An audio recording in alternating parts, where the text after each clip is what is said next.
Welcome to Guns Magazine. Today we'll be looking at the Mossberg MVP.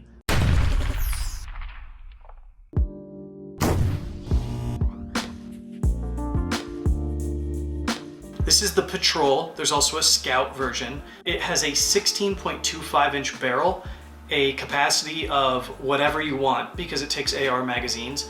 The length of pull and the stock are fixed. The barrel has a 1-in-7 twist, and this rifle is chambered for 300 Blackout.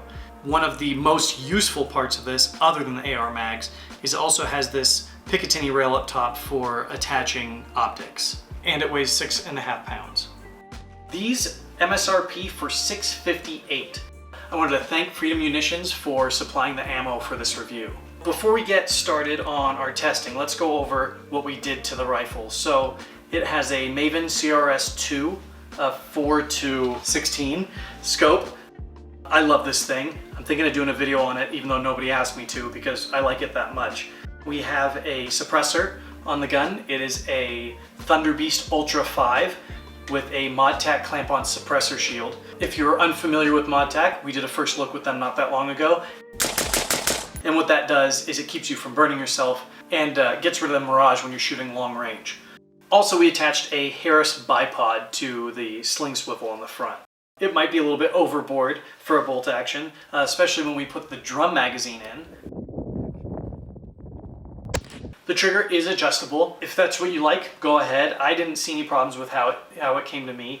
The stock is comfortable, pretty plain, basic stock, but it does exactly what you need it to. I'm happy with it. And if you didn't have an optic on this, it also comes with this fiber optic front sight that you can use for a pretty quick target acquisition.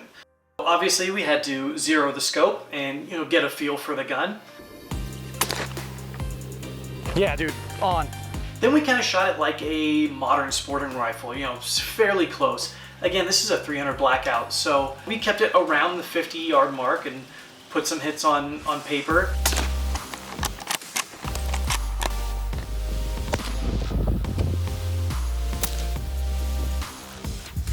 What a fun gun.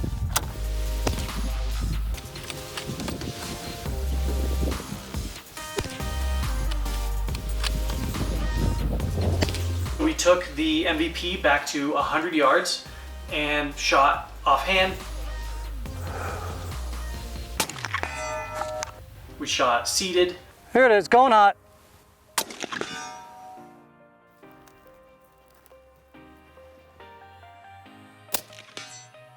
And dinged it all day. I'm not sure of the ballistic effectiveness of the round at that range. I'm not a numbers guy, sorry. But we were able to put rounds on target without an issue. This thing is accurate to a T.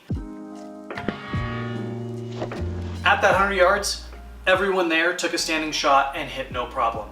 That was including me, my campaign manager and cameraman, Bronson, and my father-in-law, Jim. In general, everything worked great. We had a couple of feeding issues,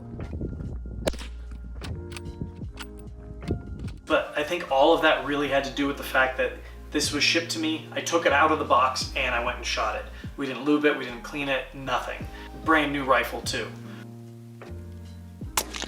That kind of brings us to the overarching question that I ask myself with this rifle, which is, what is the purpose of this gun? Now, it's interesting. The Mossberg website lists the usage for this gun as security.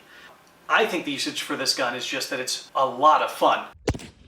A lot of people are limited on the distance they can shoot.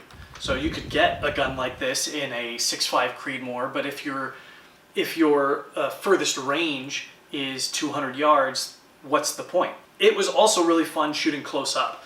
I mean, it's obviously not going to be the fastest thing on the planet because it's a bolt action, but that difficulty's part of the fun. And some people I've seen run bolts really fast. So if you live in a restricted state, you can't have a 300 Blackout AR, but you still like the caliber and what it's capable of. I think this could be a pretty good choice, especially for close-up work. This thing would look super sweet with my EOTech XPS 3-2 on it.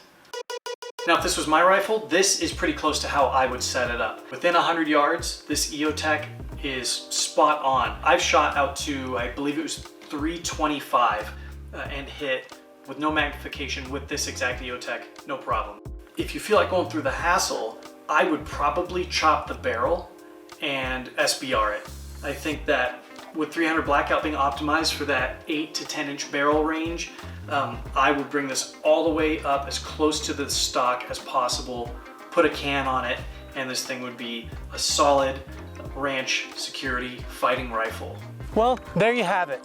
If you like this video, make sure you like and subscribe to the channel, and make sure you check the description to see all the gear that I'm using and to see links for our print magazine and our newsletter. Thank you for watching. As always, don't forget to keep your scope zeroed and have a good day.